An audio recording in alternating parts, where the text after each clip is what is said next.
College Football Enquirer, and we have rankings. That's right. On Tuesday night, the College Football Playoff Selection Committee revealed its first set of rankings for the year.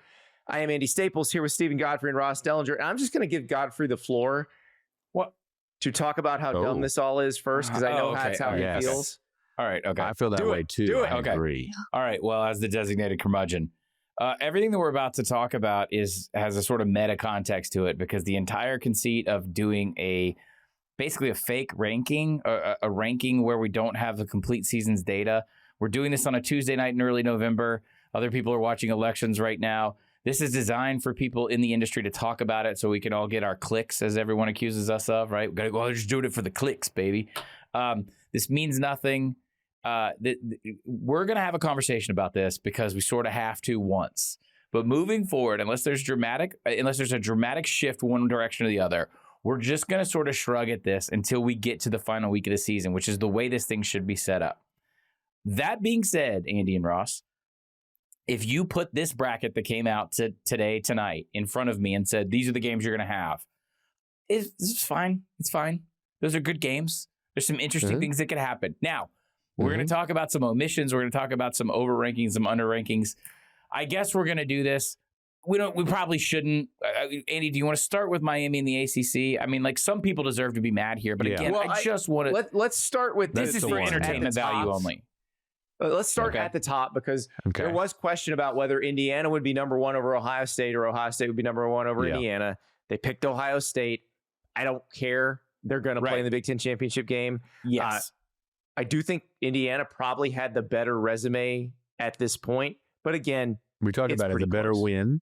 Yeah, we talked about it like they've got the better win. I think Mac Rhodes, the CFP chair and the Baylor AD, was asked about the Ohio State-Indiana ranking and mentioned Ohio State's just metrics in general. Basically, they score a lot, whatever. They have better stats. I'm guessing what he was probably pointing to. But yeah, I mean, we're going to see all of these things. To Godfrey's point, all of this is a bunch of you-know-what, because it's going to be sorted out here over the next 3, 4, 5 weeks. And so we're not going to be able to, it's not necessary to have a lot of these debates because everything's going to play out on the field. There's one thing that I don't know can be sorted out unless Notre Dame loses again. Notre Dame being at 10, 8 spots ahead of the Miami team that has the same record that beat Notre Dame head to head. That's bad enough. But Notre Dame is also ahead of Texas and Oklahoma, which have the same number of losses, one more win, and their wins are better than Notre Dame's wins. Yeah, this is the big issue. I think the Miami, in general, to me, the ACC's placement of teams, number one, Notre Dame's placement, especially compared to Miami, are the big takeaways sort of from the poll of getting inside the mind, so to speak, of the committee members. They are not very respectful of the ACC. It's pretty obvious. And they really like, whether it's because their brand or their play on their feet on the field, Notre Dame, and don't like Miami's losses for sure. They like Miami. They like Notre Dame's wins and their losses, their good losses, which came to Miami, more than they like Miami's wins versus the bad losses that Miami has experienced. If someone wants to be mad tonight, I would allow for some anger at Miami, although you just got off another bad loss. Jim Phillips, you can be mad too. Andy, do you want to break in and figure out, we figured out before we went on air, how the ACC can still be a 2-bid team? Right now, I'm looking at it, and I don't like the ACC's chances to have 2 bids, because the highest ranked ACC team is Virginia at 14, and Virginia is behind 3 Big 12 teams. BYU's is 7, Texas Tech's at 8, and Utah is at 13. So that tells me Texas Tech and BYU play this weekend. If Texas Tech were to beat BYU and they both were to win out, I would bet they both get in. If BYU were to beat Texas Tech and they both win out, and Texas Tech made the Big 12 championship game, which I think it would need help at that point, but maybe not. I think BYU would give it the help it needed. They would still probably both get in if Texas Tech beat a 12-0 BYU in the Big 12 championship game. So I think the Big 12, like Brett Yormark, should be feeling really good right now. Jim Phillips should not be feeling great right now, because it's you've got a kind of a mess at the top of your league, and the committee doesn't like anybody. What if Georgia Tech wins out in the regular season? Oh, yes. What right. if Go ahead. Georgia Tech earns the playoff committee's hyper bias towards the SEC by beating Georgia, a Georgia team that otherwise doesn't lose another game? Right. So Georgia carries Texas, that win into Charlotte, and then loses to whomever. Virginia, Pitt, Louisville, whatever. Yeah. That, I think, is the only way that I can see in the next 2 months or in the next month that we could get 2 bids in from the ACC. Yeah, because the Georgia win at a neutral field. The way you'd pitch that is you would say Georgia Tech only had the one loss and they beat a playoff team in Georgia. And that Georgia would have 2 losses, right, and beat a playoff team in Ole Miss. So they both have really good records and a win over a playoff team. I think you could sell that. I think that's a pretty easy. Well, Georgia Tech would have 2 losses as well. So they both have 2 losses. Georgia Tech would have the head-to-head. They would both have wins over playoff teams. I think you could sell it. What Texas was the first team out in this ranking. Right, because Virginia has to be bumped up if you have them winning the ACC. So I'm trying to think of like the sort of bubble teams that we could have here, and obviously like if a 10-2 or a 9-3. I mean, if Texas goes 10-2 and they're going to get in because they're going to have beat A&M and Georgia, but like imagine like a 9-3 Texas versus the Big 12 championship game loser. Right? Yeah. And you could start to have some really interesting sort of, or Oregon, or how about this, a 10-2 Oregon if Oregon loses against Oregon or Iowa or Washington. You can really start to have some really tough decisions here on the bubble of these sort of programs. Yeah, and the 3-loss versus 2-loss or 2-loss versus 1-loss, depending on the quality of your schedule, is going to get hairy there.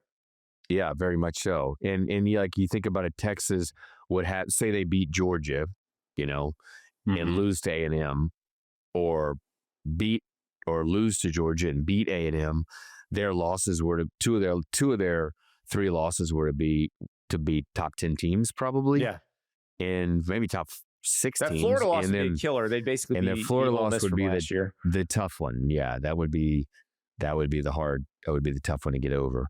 You guys, I asked because I'm trying not to be just 100% disaffected college football hipster about a simulated prognostication in early November that won't matter in 6 days. However, I said, what should we actually be looking for? I asked you guys, I think 2 shows ago.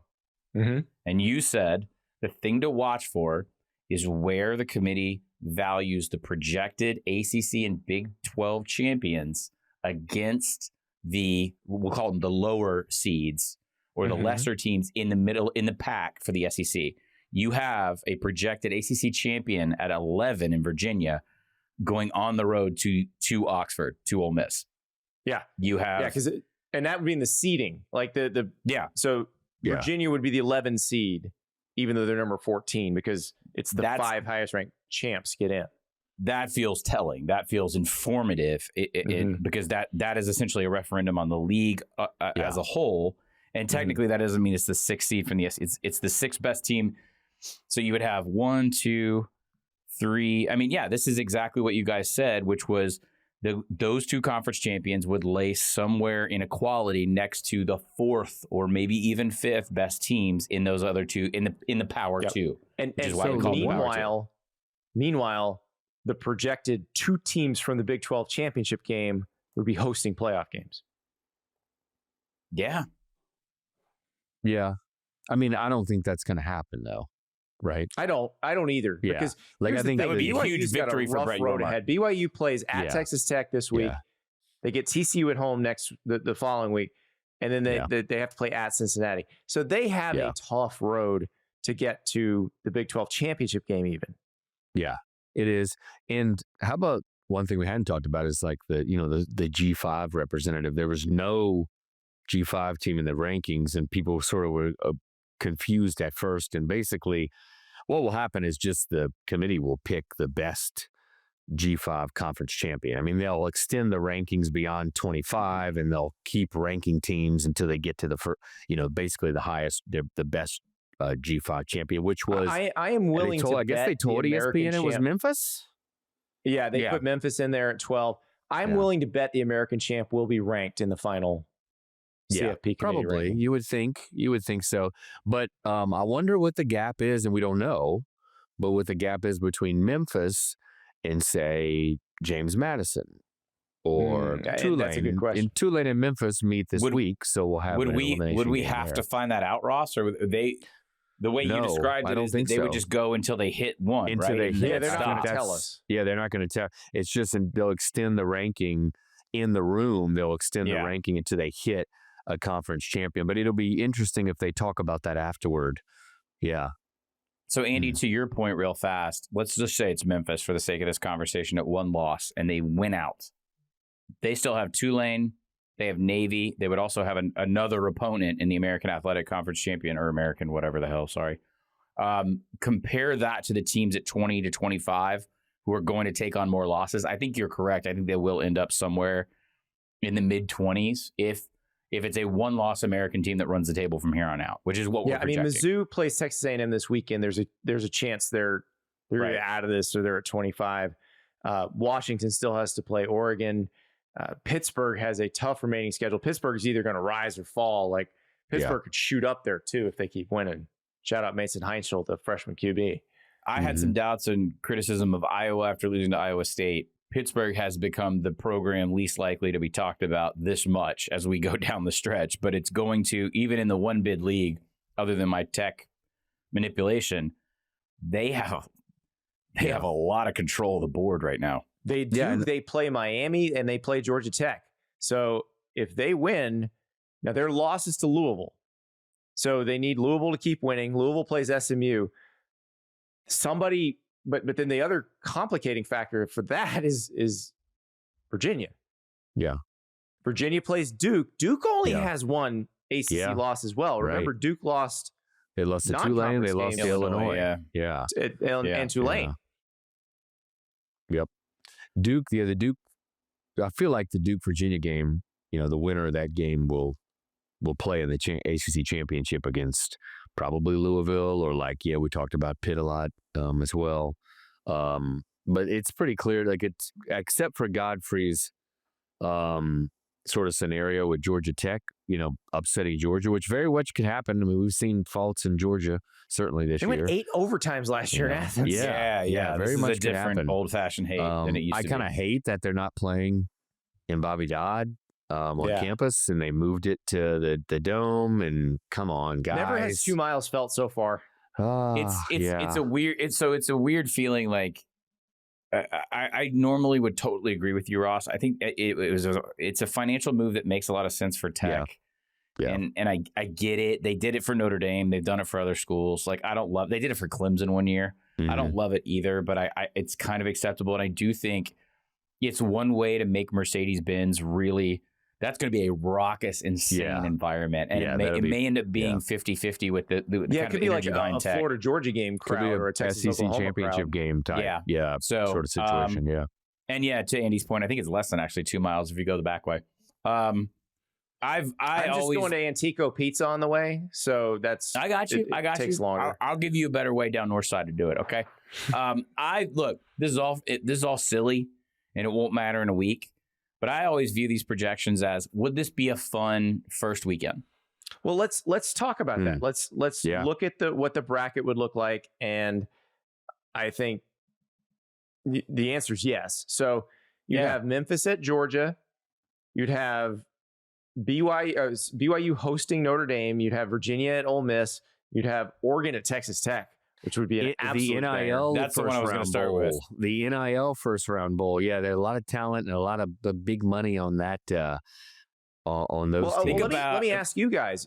Yeah. So your boss says you can pick what game you want to go to.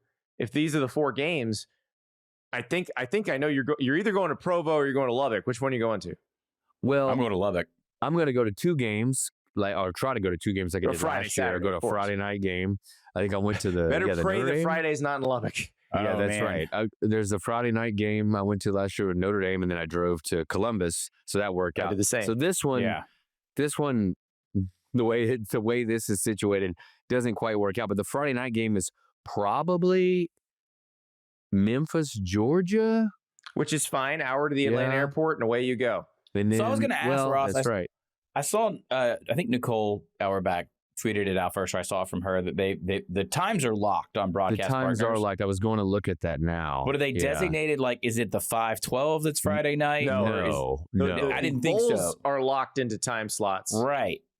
Well, no, the first round is like we know we have a game ESPN Friday night on X. But you don't know which seed. That's it's what not I about thought. seeding. Yeah. It's about ratings. Yeah. Well, yeah, because they're going to ESPN put the best has product taken in prime time or the biggest Friday brand in prime night time. game, Yeah. aren't they? I think They put ESPN, Notre Dame on Friday night last year because it was Notre Dame. ESPN is taking the Friday night game, and they've given True TV because they're competing with the NFL. Right. The two Saturday games, and ESPN's taking the So your noon Memphis Georgia game would be your Saturday. Saturday early afternoon game. Yes. Notre Dame gets the prime time on Friday. on Friday. And either Notre Dame, Lubbock or BYU. Lubbock Hey, or you can get anywhere Oxford. from the Salt Lake Airport too. So that's an easy two for And free, Ross. ESPN. Well, ESPN's probably taken because ESPN's got the noon on Saturday as well Mhm. because it's not competing with the NFL, I guess. In True TV, they're giving True TV the afternoon in the evening windows. So ESPN's taken on Friday night. They would take Notre Dame, BYU, and then they would probably take Oregon, Texas Tech. Yeah, Yes. because Virginia and Ole Miss are not going to be ratings darlings. They're going to stick that against the NFL and So I'm start the day flying with from Georgia. Salt Memphis. Lake City into Memphis driving to or Oxford. Athens or Atlanta. Yeah, take you to go to one of the two. Salt Lake City to Atlanta is Delta's like one of that's like the Delta doable. flight. We can, Yeah, we can do that. Yeah, boys. Delta has like 20 direct flights between Yeah. Salt Lake and Atlanta every day. Good. Yeah. Sports Writer Travel. We can talk about our Marriott points too if everybody wants to listen to that. All right, so I really like Andy. Can we move to the next round hypothetically? Mm. Because I really like some of these potential matchups here. This is why, like, I know it's all fake and whatever, but like, I'm fine with this. I jumped way ahead before we started, and I said I really like the idea of how, let's say, physical instead of violent. An Indiana, Texas A&M, would that be a quarter? Yeah, a quarterfinal semi. game. Semi, sorry. I like some of the potential matchups here. Alabama, Georgia rematch. Here for it.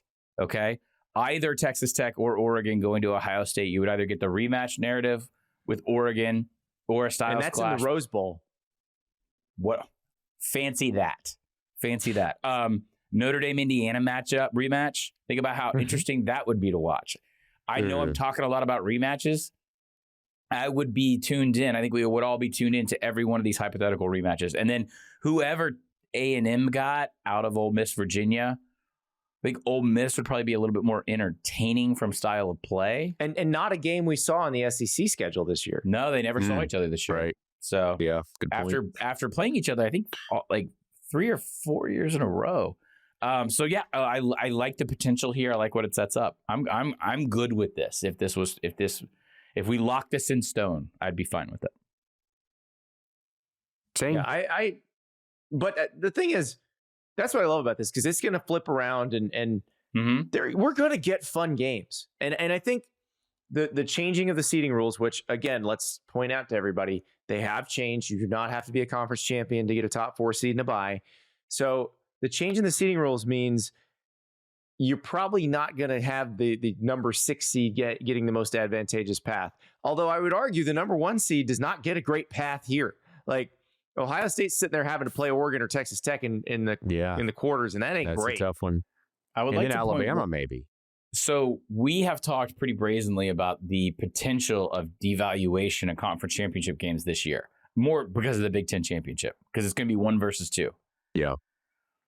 One thing that we're all Southern born, and we don't have the wintertime affection for Pasadena quite like others do, or at least the narrative that's been jammed down my throat my entire professional career. If you don't understand how important this is.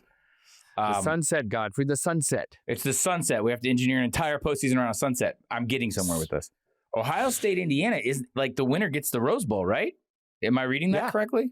That's okay. correct, So they will tell. And the loser could probably get the Peach Bowl. Well, then you need to know my route down. Oh, no, north not the side. Peach Bowl. I'm sorry. It wouldn't be the Peach Bowl. Cotton? Cotton Maybe. That sucks. Yeah. That sucks Yeah. hard. Yeah. From a fan standpoint, that sucks hard. I'm not going to lie.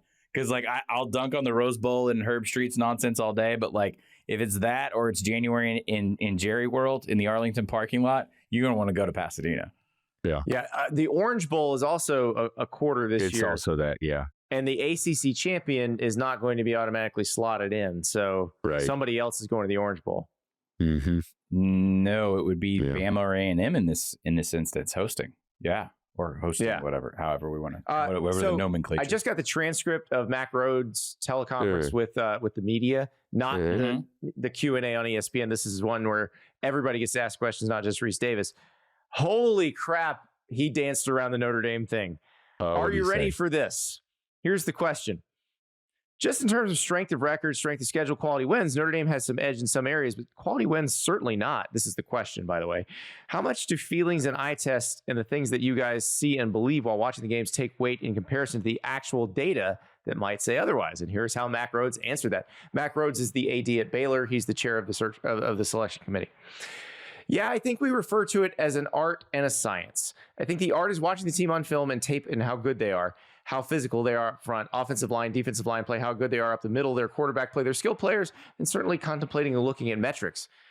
I know you know this, but not any one metric weighted heavier than the other. We use them all at our disposal to try to get the very best answer, and I think that's where the public misses out a little bit. Just the beauty in this in the actual debate and the discussion, the conversation in the room, we're talking about all these metrics. I hope that answers your question. It most certainly does not. Yeah, no. Not even close. No. Mac Rhodes is grinding tape on the Irish. In conclusion, Notre Dame is a land of many contrasts. The end. Yeah.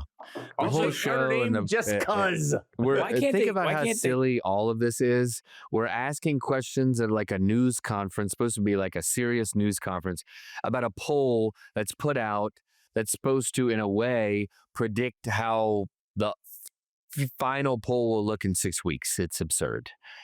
This is I guess technically metaphorical.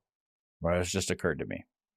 That presser of people standing outside asking him questions about this bracket that won't matter in 6 days would be as if like my kids have at their school, they have like a Dungeons and Dragons club, and they play Dungeons and Dragons for Hellfire 2 or 3 Club? hours. Yeah, kind of. And then they walk outside and reporters are like, you made an interesting decision there hypothetically when you rolled that D20, and it's like, I don't understand what you're doing with your paladin. None of this is real. Why are we so mad right now? They're making it up. They do it every year. We do this every year. Every year is like, I can't believe the committee didn't value. They're not. Look, why can't you just be like, guys, we threw it out there, man. We had to come up with 25. We walked out of the room. We got tired. The buffet ran out. Next week, it's going to be something else. And we're gonna clap like circus seals and respond to it. Yep. Just do it the one time. That's the reaction I was waiting for. Sorry, I wasn't as angry. I wasn't angry to start with. Sorry. All right. That's the one I wanted. State. Sorry. Hey, boys, we got our clicks. All right. Let's talk about football. When we come back, we're going to talk some Ohio State. And just a reminder, if you'd like to see Ross in his spooky ghost story room right now, you can on the Yahoo Sports Network. Turn on your smart TV. Look at the home screen. You'll see all those icons. Click on the icon that says Yahoo Sports Network. Or if you're on your phone, your tablet, your laptop, doesn't matter the device, yahoosports.tv for all of the offerings on the Yahoo Sports Network, including this here College Football Enquirer. When we come back, we're going to talk about Ohio State. So good. The Buckeyes are boring, but God, they're good. Talk about it when we come back. Guys, I want to talk about a team that is in the top two that normally we talk about all the time.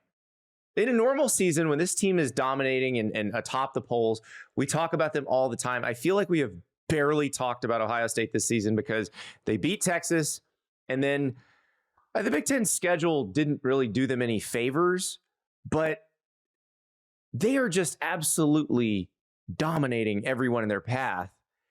And it's very hard to get a handle on what exactly they are, how dominant they are, how good they are. But it seems like they're really good, and we're just not even talking about them. I was going to make a joke there, but I like another random team. But no, it is obviously Ohio State. Folks, internet, we're not talking enough about the Buckeyes, okay? And we're which is we're crazy. That. but we're not. We're not. Well, okay, let me pose this to you. And it's not. Yeah, go ahead.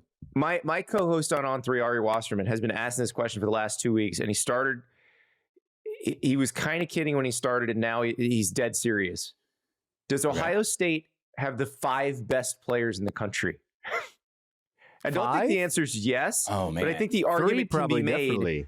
that Julian Sayin, Caleb Downs, Arvell Reese, Jeremiah Smith, Carnell Tate, in some order, if they're not the 5 best, they're 5 of the best 10. Yeah, I mean, Caleb Downs is probably my favorite player to watch, for whatever that's worth. I'm not an NFL scout or whatever, but yes, maybe that compounds what we're talking about, Andy, because they have so much talent. There are fun things as a casual fan to tune into an Ohio State game for. But we were talking about this before the segment, that when you go week to week, like Ross, maybe you can attest to this as well. You have a sort of to-do list in the media of like, well, we got to tune into this. Like, so last week, right, it was like, well, Oklahoma, Tennessee, kind of a de facto elimination game in the playoffs. So we're gonna anchor that in a time slot. I need to check in on this, or so-and-so might be losing. If you adopt that mentality and you're not just a fan of a school or a league, you haven't watched a lot of Ohio State this year. And that's not because of anything Ohio State hasn't done or done necessarily. We all watched Texas. That was the game. Ross, you were at that game, right? Mm-hmm. Yeah. Yeah. I mean, that was the game. And then since then, I told you guys off air, when you're sort of prioritizing things you need to check in on, or like, I want to get a look on this, or this seems newsworthy for the week, I would say short of maybe about I saw about 2 quarters of the Washington game. And then ever since then, or before or after, you kind of check the box score. They're slow cooking opponents. There's shades of first era Saban Alabama a little bit in terms of the box scores, at least, not style. And because they're such a given because of their opponents, we're kind of moving on. And that's not their fault. But what's funny, and the reason I wanted to bring this up, guys, is I think Ohio State fans, normally would just be indignant. Hey, you guys aren't talking about us enough. Quit talking about Indiana. Quit talking about Alabama. Quit talking about Texas A&M. I think they're a little worried, because I think Ohio State fans are seasoned enough to understand that they have not had the kind of depth in opponent this season that you would want going into the playoff.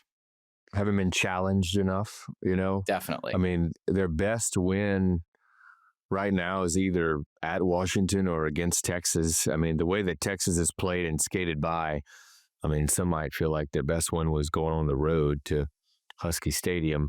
But the fact that we're arguing, and that's it, right? Like from there, from the Texas and the Washington games, there's sort of a pretty big gap. I know they won at Illinois, but Illinois dropped several games. Like, I don't know what the next best sort of win is, but there's a big gap, it feels like, from there. And it reminds me, it's funny, Godfrey, you mentioned Alabama. It does remind me, in the sort of the middle of the Alabama, like Nick Saban's running Alabama, the best sort of stretch. I mean, it was all really good, but they got to a point where you talk to like the Alabama beat writers who like covered every game, and they're just kind of like, another win, the same story. They beat the crap out of somebody, and it just became like this monotonous thing. And it does sort of feel like that this year with Ohio State. Now, I think lately we're sort of seeing like Julian Sayin play really, really well and put up these crazy numbers. And now there seems to be a little more attention. Ohio State launched the Heisman campaign for him, right, on Sunday. Yep. And so there seems to be maybe a bit more of attention starting to be paid to them.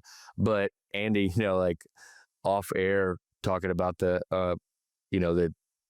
just this whole situation and do they have the 5 best players in football? I think it's fair to say that they have the 3 best players in football, and there's an argument to be made, as you mentioned, that they have 5 of the top 10 or top 15. But you get so talented, and they pull away from teams where even the close games, like the Washington game, even the Texas game, didn't seem close. Like during the game, it just didn't ever seem like they were going to lose. That's the most Alabama thing too, Ross. So on our other show, Phantom Island, we had Bill Connolly and Parker Fleming on as really, kind of preeminent quants, numbers guys, to pick apart the concept or the fallacy of strength of schedule. And that conversation led to an observation that is sort of chilling if you cheer against Ohio State. Bill C., who I trust implicitly with numbers, said that the only thing that they can find a comp for with this year's Ohio State is in the NFL, those mid-2000s Patriots teams that would have, listen to this. This is horrifying. Which Matt Patricia worked for, by the way.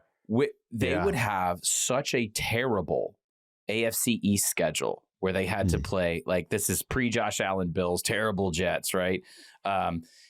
They would have 6, 7, 8, 9 games in the middle of their schedule where they would kind of play on sort of like an auto setting where they're just functionally 2 scores or 10 points better than an opponent at all times. And the reason why this is terrifying, the way they described it, was then they would go to the playoffs and flip the switch, maybe week 16, week 17, and you would see the score. You would see every piece of data automatically increase, right? Score margin, yards per, EPA, everything. And that's kind of what the quants think about this Ohio State team, is that they are managing week to week. And boring is an asset in college football because we know what highs lead to. They lead to lows, right? It's just an impossible sort of psychological management for 18 to 23-year-olds. So maybe this is going to be a terrifying foregone conclusion when we get to the playoffs. But, Andy, there's the other thing at play here, which is that there's that whole biggest rivalry in the sport situation that you've lost to your hated opponent year after year in befuddling ways. And this is why Ohio State fans, while confident right now, are also sort of going crazy.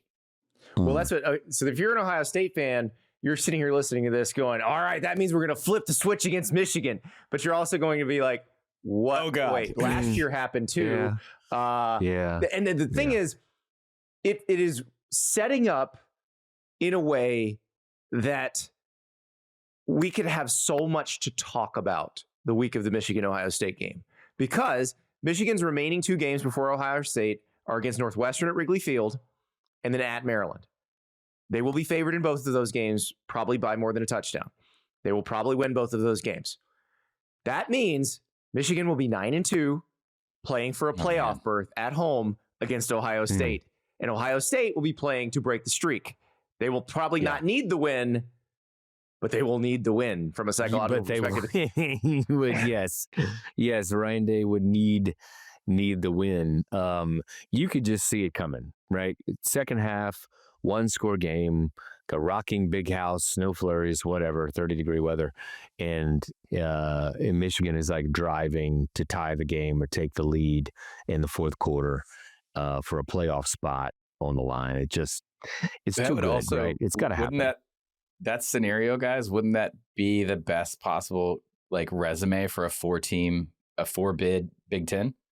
Yeah. Because in that scenario, if Michigan upsets Ohio State, Indiana, and Oregon, you would think, oh, they're all in. If Oregon wins out, them. Yeah. Mm-hmm. So this would be the best probable. I know Andy's kind of done a resume before for Iowa, but like this would be a good shot for the league to get 4 teams in. So do you hear that, Bucknuts? They're already conspiring against you.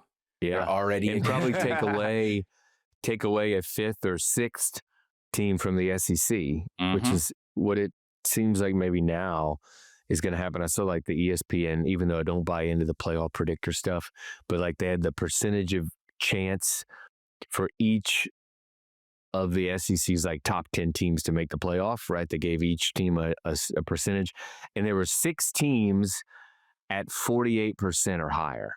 So basically 6 teams, they thought the SEC is going to get 6 teams in, which is hard to believe. Yeah, I think that's going to change I think the Big 12 might beat each other up, right? Maybe. Yeah. So our past selves already know what or our past selves on this show, our future selves. Oh, I just broke time right there. I just gave myself an interview. They already know what the 12 is. So by the way, can't believe Florida State was ranked so high, guys. That's insane. Yeah. Future proofing. Well, the Ohio State thing is very interesting to me because, you know, if you talk to an Ohio State fan, because I think they're fans of other schools, people who don't have a rivalry like Ohio State, Michigan, people who don't have a rivalry of that intensity. And there are very few rivalries of that intensity. I think Alabama, Auburn applies to that one. There's really not many more like that in terms of the stakes they usually play for, that sort of thing. So if you talk to an Ohio State fan, they're really grateful they won the national championship. They love winning the national championship. They're still really pissed about the Michigan thing. And so they want to get that out of the way. Now, I think the way Ohio State is going, the way they're playing, and I'm going to throw, Godfrey, you were talking about your numbers, guys. I'm going to throw some numbers at you in a second. Okay. The way they're playing, we could have incredible narrative week, Thanksgiving week. We could have so many storylines to talk about. What if this happens? What if this happens? What if this happens? And Ohio State could come out and just batter Michigan, because that's what this team is. And like when you talk to Caleb Downs, if you haven't listened to his podcast, if you've never interviewed him or heard him interviewed, like go listen to his podcast or go watch some interviews with him. This man sounds like a 32-year-old, like the 32-year-old captain with 4 stars on his chest, NFL safety, like he's been through it all. He's seen it all. That's the type of leadership they have. That's what they're dealing with on this team. By the way, he has played for Nick Saban, so he does understand that mentality too. But I'd say that the Ryan Day's done a good job of this team having a nameless, faceless opponent mentality too. But ready for some numbers? I love points per drive. One of my favorite statistics, and Brian Freemo's excellent website has all the points per drive data going back to 2007. So Ohio State, actually not number one on defensive points per drive. That would be our friends at San Diego State, who have only given up 57 points all season. Aztecs. Yeah. But Ohio State is third in defensive points per drive, 0.92. More interesting, defensive long drives. So these would be drives where your opponent starts inside their own 20-yard line. Do you know how many points Ohio State has given up on drives that started inside the opponent's 20? 0. Wow. If you start inside your own 20-yard line, you will not score against them. Jeez. You'd better get a fumble. Like Penn State got that fumble and punched it in and right before the half. You'd better do something to cause a quick change, because you are not driving the field on this defense. The more plays they get, the more chances they have to mess you up. And this is where, knowing some Ohio State fans professionally and personally, it's an immediate beating the chest. That's right. This is why you should be talking about us instead of Indiana. And then they kind of turn to themselves and they go, what about the quality of opponent? I don't think we've seen a good enough offense to feel good about that statistic. Oh, well, you know how many points Indiana has given up on such drives this season? How many? Also 0. Man, that Big Ten championship is going to be great. I feel like I'm working for the Indianapolis Chamber of Commerce here. Yeah. Come to sunny Indianapolis in December. What's crazy is, because people, as we're getting into November, people are asking me like, what championship game I'm going to cover, right? And I don't know, right? You don't know until like the week or two before. But like, people think you're going to that one because it's going to be probably one. But they're both in, and they're both of those teams are not only going to get in, they're going to both get buys. You're going to want to go to Jerry World or Charlotte, where somebody might lose and be out. Right, absolutely. Right. And last year I went to the ACC because you thought it was an elimination game. Obviously, there was a big upset of Clemson, but it was a good one sort of to go to. And it might be that I go to Big 12 country, right? Because you could have a sort of a elimination game there. Yeah. But anyway, what I was saying is that game, is going to be really great, and is going to be sort of like a semifinal type of game and atmosphere. But how important is that game? I know we got into the conference championship games talk, so we don't have to get deep into that again. But you got to sort of scratch your head. And the SEC championship game, it'll be the same thing. Mm-hmm. We don't know who it's going to be. If Texas A&M is 12-0, then I think maybe there's a chance that A&M, if they were to win out and be 13-0, would be one of the top 2 teams, and the loser of the Big Ten championship game would be number 3. Yeah. But there's also a chance that the SEC championship game is between a couple of 1-loss teams, or a 1-loss team and a 2-loss team, and the Big Ten championship game is between 2 12-0 teams. And if it's a good competitive game, those teams may just wind up being 1 and 2. And that's where the change in how they seed the teams comes into effect. And I'm sure everybody who listens to this show, the regulars, the crowd that listens to this show every week, the rules change.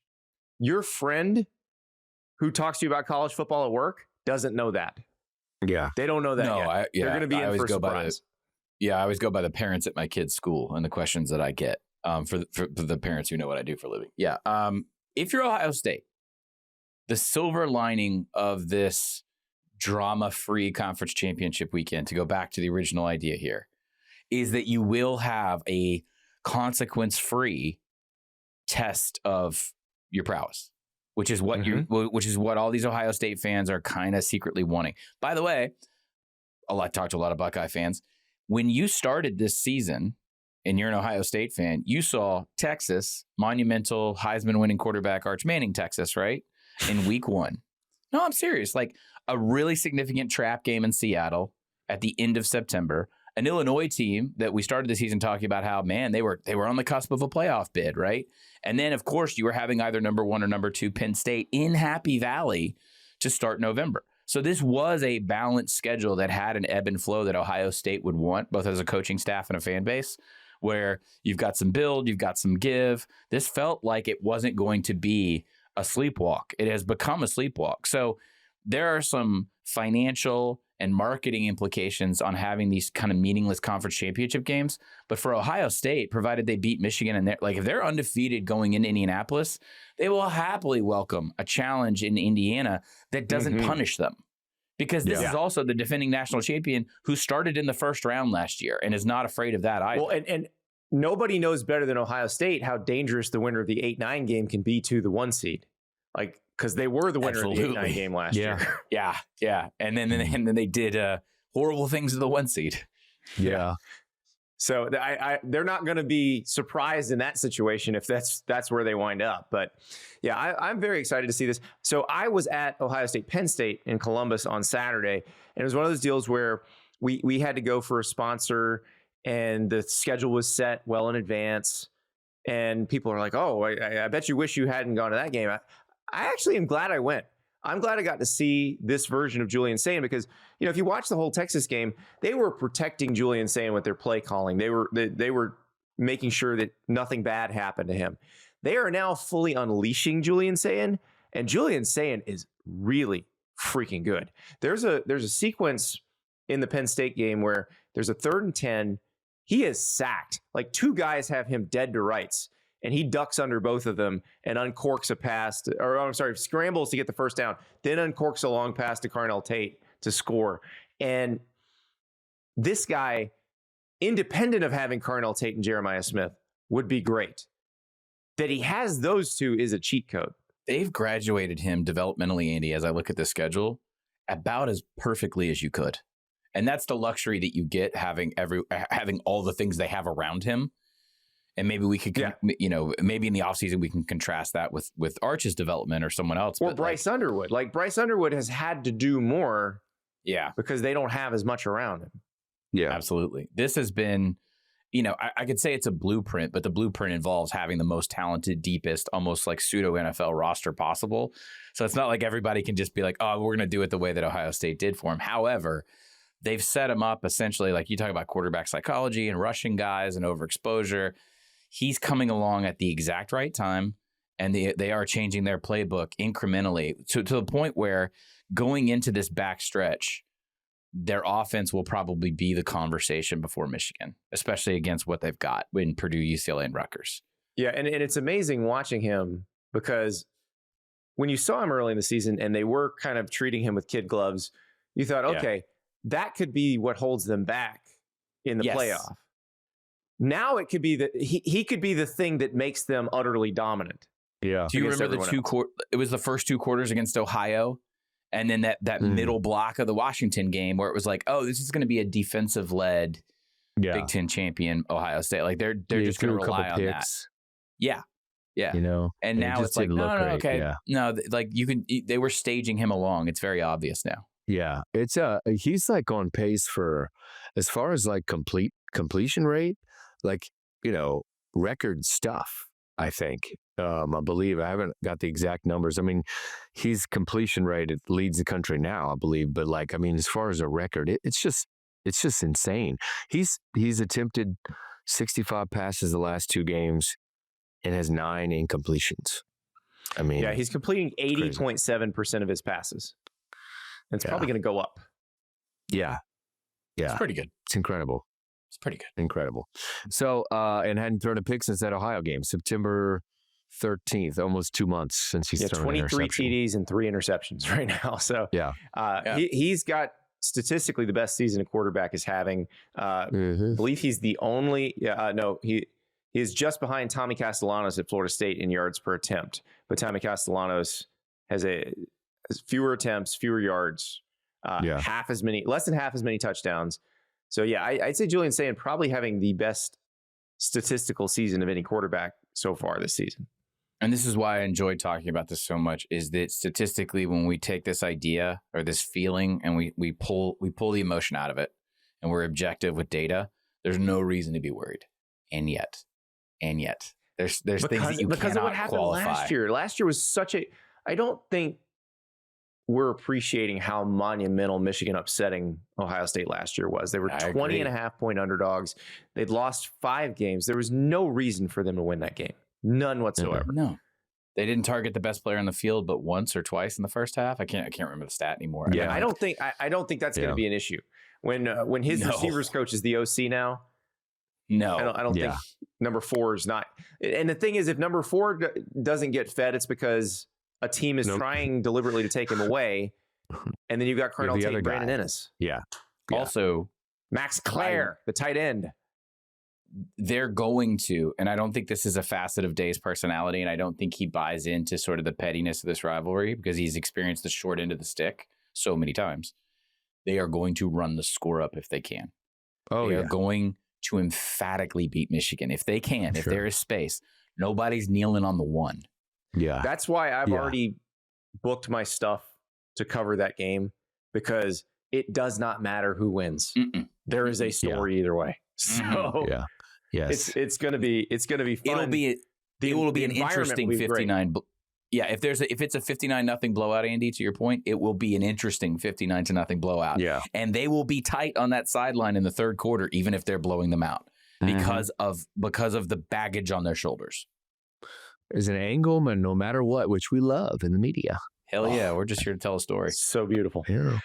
Let's talk about a team that is having a season that is pretty much opposite Ohio State. This is a team that came in with national title expectations, is now trying to avoid going winless at home in conference play. You got one more shot. We'll talk about Clemson when we come back. We are back at the College Football Enquirer, and we talked about Ohio State. They're great. They're having the season everybody thought they'd have. One of the teams we thought would be with Ohio State at the top of the polls this time of year is Clemson. They're not. Clemson has been pretty horrible this season, and it just keeps getting worse. The Tigers just lost to Duke at home, 46-45, when Duke went for 2 at the end of the game, just because everybody was tired and wanted to go home.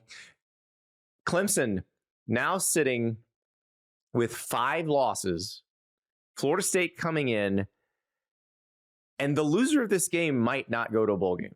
Clemson's 3-5. Florida State has had basically the same season, other than the win against Alabama, which now seems weirder and weirder. I don't know what happens here, but I listened to Dabo Swinney, guys, and I heard Eric McLean, who is a former Clemson offensive lineman. He does a podcast with Aaron Murray, and he was talking about how Dabo's in a dark place. And I was thinking about this as I was watching Dabo's press conference after the Duke game, where he's basically like, Graham Neff, the athletic director's in the room, which I guess is not normal. And he's like, I hope Graham doesn't fire me today. And I was like, okay.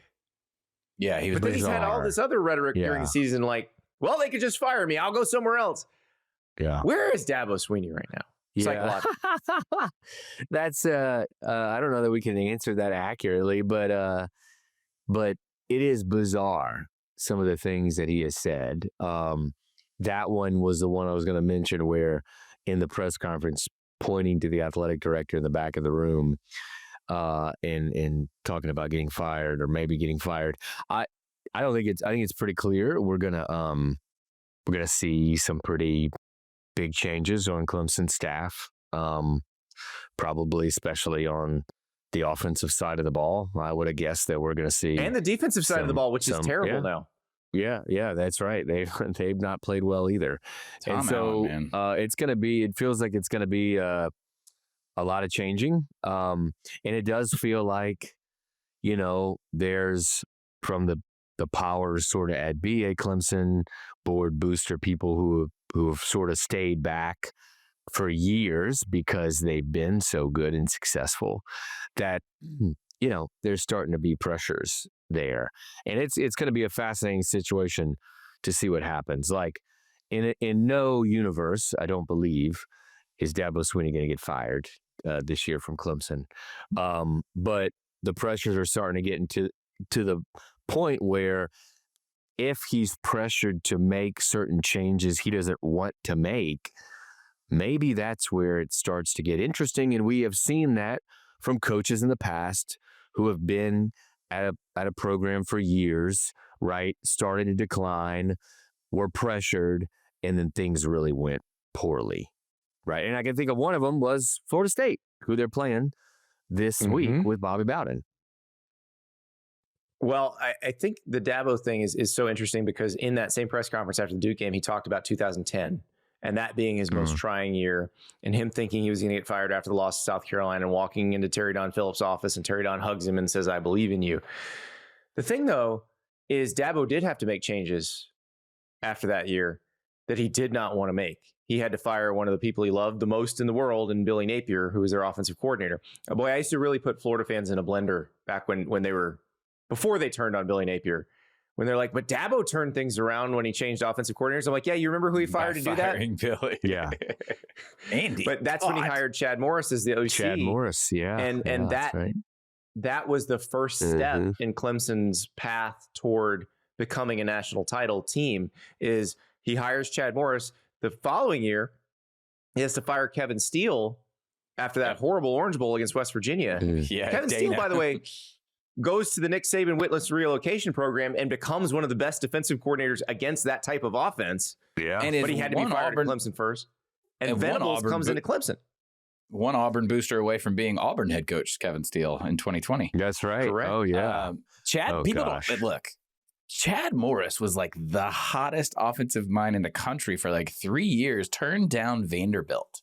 Like this, he was so hot when he was at Clemson. I mean, they defined, people give Alabama credit for this, but Clemson was really CEOing at the very top as a model because of those two guys. Venables and Morris were sort of known to be stars in their field, and Dabo was giving them shine at the time. I'm now just sort of in a remember some guys framework here. But it's interesting because that's what Dabo has tried to do. And I thought when Tom Allen came, that's what would happen on defense. Because Tom Allen ran a dominant defense at Penn State last year. His defenses have always been schematically good. They're terrible on defense right now. The footage this weekend, and I was on Yahoo Sports Daily yesterday, and I asked them to run this footage of Dabo. I think it's the defensive players that he's yelling at on the bench. Yes, it's right. It's after they give up a touchdown at the end of the first half, because Clemson scores with like a minute to go in the first half, and it's like, okay, you're gonna have a nice lead at halftime, and Duke just goes right back down the field, and Dabo flips out. So I was talking to some coaches about this, and the generalized summary of their take is that you have a very closed culture at Clemson, and it worked extremely well for them through the national championships. Dabo was always very proud about, we're not going to take a lot of transfers. We're going to get our guys. We're going to develop our guys. We're not going to flip a lot of assistants, right? He was always hesitant to move assistants. After that Morris Venables period, I felt like it was really tight and homegrown, and Venables left, and they promoted from within before they had to go get Allen. They promoted Wes Goodwin, who was an analyst under Venables. Yeah. To defensive coordinator. And watching the disconnect of the player reactions, and this is something I feel like we have a tendency to overreact to in the public outside of actual football people. So I asked actual football people, and they agreed that this is someone who's, that interior culture that was so tight and insular is no longer resonating. It's not working. And we're seeing fundamental cracks in the way that Dabo builds his championship teams in terms of like the non-football parts of this. Some of this is like, I get a little exasperated because we're kind of like, oh my God, how is Clemson this poor? How is Clemson this bad right now? Look, the coaches who told you, who stood up and publicly said, I don't like where this sport's going and I don't want to be a part of it, and then were kind of had their ears twisted a little bit behind the scenes to adapt, are failing. So Mike Gundy said this, and he's unemployed. Yeah. Dabo Swinney very famously said that he wouldn't be a part of this culture, and now you're seeing him fail. Listen when they tell you. Listen when they tell you. We're touting guys like Dan Lanning and Kenny Dillingham and young, adaptable people who can find a way to connect and build a team culture within players being compensated, players coming and going. What does Kirby Smart say? No crying from the yacht. Is Kirby failing? Nope. There's a pretty easy way to tell who's winning, who's losing here culturally with these teams. That the screaming and the loss of composure, and Dabo's he's an always interesting been like character, that, though, on the sidelines. But he's always been an interesting character. But there's always been a little bit more fealty towards him, and he's a statue guy. He's I'm going to be a monolith. I'm going to be the king. That's it's the Saban culture. It's what college football made little god kings across the land for its entire existence until now. And now we're seeing guys who have to manage a little bit differently. He looks so ill-equipped right now to do that. And I'm not talking about scheme. I'm not personnel. I think is part of it. I think they're not doing a great job. Dabo's never been a scheme guy. Dabo's been a culture guy, recruiting guy, motivational Well, Andy, guy. some of this too. If we want to get simpler and less existential, it's that he hit. I mean, he hit blackjack on so many coordinators for so long, and then quarterbacks. Yeah. Oh man, that's a good point too. Yeah, that's a good point too. Post Trevor Lawrence, Boyd, Deshaun Watson, Trevor Lawrence. Yep. It wasn't. Right. There were gaps in there. There were 1-year gaps. Right. Yeah, but it's a pretty good run. Well, and when you talk to like people at Clemson, like around the program, a lot of them have sort of pointed the last, like this year and last year, to the quarterback. Because I think they're just so used to having a great quarterback over the years, and when they don't have somebody who's perfect and prolific, it's like, it must be the quarterback, right? Yeah. When maybe there's some other things going on. I mean, I remember sitting. So 2 years ago, maybe 2.5 years ago, so in Dabo's office and saying, like, hey, the world's sort of changing around you, right, with the portal. Like, why are you not sort of adapting to this? And he said, well, Ross, like, why am I going to go to the portal? You go to the portal to replace players. I don't have anybody to replace. My players aren't leaving me, and I understand that. But while that's happening, and that's the case at there's several schools that's the case where you had players not like leaving in droves, but the coach still went to the portal to replace players, right, that he maybe thought weren't good enough. And that's one thing Dabo isn't doing. He's not doing it. Who you want to cut? That's what Dabo like. Who you want to cut? Right. I remember he came on our show and said that this year. Who you want to cut? Mm-hmm. Yeah. The quarterback thing is really interesting. I hadn't considered that because I remember asking a lot of coaches when Stanford fell off by the way, Stanford was a national title worthy program for a good portion of the last decade. Okay. And so this has a correlation every year for oh my God, almost a decade. And I remember asking people, I was like, has Shaw lost a step in terms of scheme? I just looked at it the wrong way. And coaches were like, no, dude. He goes, like, the scheme is fine. He goes, that's not Andrew Luck anymore. That's not Christian McCaffrey anymore. Those tight ends are not going to the NFL anymore. Those left tackles, the scheme was the same. It wasn't like people had suddenly beaten him in chess. It was that the pawns on the board weren't as strong. They couldn't move as many spaces, metaphorically. I think you have a really good argument there that Clemson doesn't have a 5-star plug-in Heisman candidate, and the offense has suffered for it. Defensively, it's like Venables left, and they could not replicate that consistency. Well, it's not a talent issue on defense, because if you read the mock drafts, and I'm talking about from the people who get the mock drafts right on draft day, like they've got TJ Parker in the top 5. They got Peter Woods in the top 15. Like, there's no reason this defense should be bad from a personnel standpoint. Avion Terrell is one of the better corners in the draft. Like, they've got talent. So I think Klubnik's lack of sort of ascension to the premier tier, I think that's definitely a talking point that feels valid. But I do feel like because we're having a hard time pinning this down, and Andy, you're saying, well, it's not the personnel and it should be this and it should be this. Well, it is kind of at receiver. To some degree, yeah. I mean, but this to me is more like, all right, something is going on culturally inside of the program where something's not resonating and the system's not working. And he has to answer for the modern era. And like, I feel like I say this every segment on every show now. We're seeing people respond, or we're seeing the people who refuse are going to be left out. I got asked when I did the Yahoo Sports Daily hit. They were like, "Who's going to be where next year?" And I was trying to make the segment fun, and I was like, "Well," they said, like, "Where's Dabo Swinney going to be next year?" And I said, "Arkansas," just to throw something out there to be shocked, like just to have something shocky and fun. Yeah, but what would he and John Calipari talk about?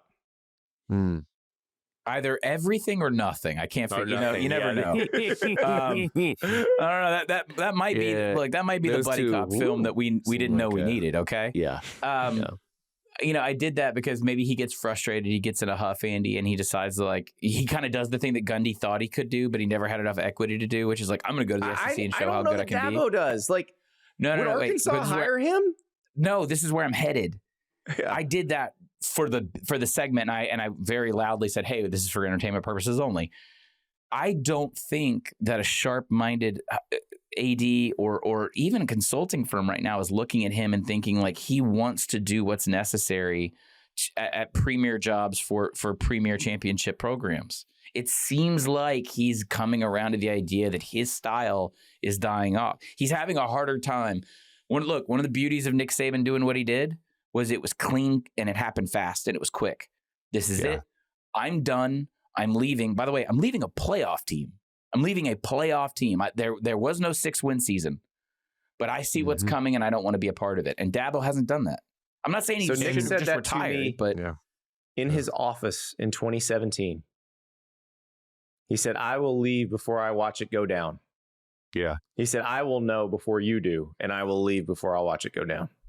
And I don't want to contribute to the nonstop hagiography of Nick Saban, but that is what separates him from some of his contemporaries, some of his peers, including the man that beat him twice in the national championship here. Because Dabo, these guys' egos are the death of them, and they're convinced they can fix it until they are physically removed from trying to solve the problem. And that kind of seems like where we're headed. Nick has self-awareness, and I think nobody else, it seems like, in the profession does, really, in a lot of ways. And as soon as, whatever the story is, right, as soon as the 15 or 20 or 25 players came into his office and asked for money, or they were going to potentially leave, I think he thought, you know what? I'm not going to do this thing anymore. And despite what LSU fans believe, which is they're going to get Nick Saban back, have you guys seen the recent video of his birthday that kind of came out of Miss Terry and the family singing happy birthday to Nick and bringing him a cake with lit candles while he's in a recliner with a sheet pulled over him like this, sort of curled up watching football? He ain't going anywhere. Ross, can we use this? I'm going to hijack the show for a second. Ross, you need to resist me on something. I'm getting text messages from loved ones, from people that I'm related to by marriage, ad nauseum, consistently. And I want to be nice. And Ross, I will defer to you as a native son and an expert on this. Guys, it's not going to happen. Yeah. Stop it. Yeah. Okay. I've done multiple podcasts on this already, but I'm going to do it on the Yahoo show. Guys, he's not coming back. He left you. The future of LSU is not looking over your shoulder behind you. Please don't entertain this any longer. You need to start getting excited about hopefully some young dynamic head coach that's going to come in and use all the assets around them. Nick Saban is not going to be the next head coach of LSU. Stop sending me Tiger droppings postings, okay? Yeah, and just in general, stop pining for somebody you've heard of and realize that the next great coach of your school might be somebody that you've never heard of. Yeah. That's a great way to say this. Yes. I was talking to a quarterback club in Gainesville last week, and I feel bad for the guy because I think I was a little aggressive about it, but he's well, why not Dabo for Florida? And I said, isn't the goal to win? Have you watched Clemson play? Andy, this is why I get mad when this is why I get mad at SEC fans who are like, why do you watch these random G5 games? Why do you watch these West Coast games? And I'm like, you're supposed to know what's next. It's not always so you know who Ryan Silverfield is, and you know who Alice Golish is, and or that I knew who Eli Drinkwitz when he was a quarterback, who Sean Lewis is. Yeah, and when Eli Drinkwitz, who might get the Florida job, was a quarterback's coach at Boise, and he came at it with guys, we're in a really toxic place. Even the decision makers, not just the fans, of trying this poach thing. you guys brought up a great point a couple weeks ago that, back when in the aughts, it was like, we got to go get Urban Meyer. We got to get an Urban Meyer guy. We got to get Nick Saban. We got to get a Nick Saban guy. We're not developing those trees fast enough for what the game has become. So poaching is all anybody can think of. And we are going to end up recycling. Right now? I'm going to bring it back to the game we started out talking about this segment. Mike Norvell has the best tree right now. Yeah. Well, because Dillingham's like, I'm hiring. If I can't get Dan Dillingham and Dan Lanning. If I can't get Dan Lanning right now, I'm hiring Kenny Dillingham at one of these jobs, and people are looking at me like I'm crazy.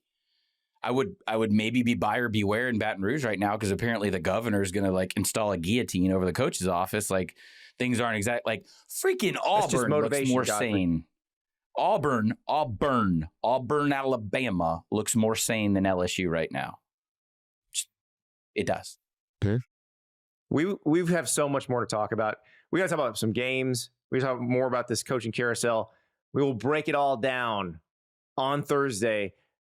This stuff never, ever stops. And this season is barreling toward a very, very exciting conclusion. We'll talk about some of the bigger games in the week, and we will talk about more of this carousel stuff because it continues to be endlessly interesting. We'll talk to you on Thursday.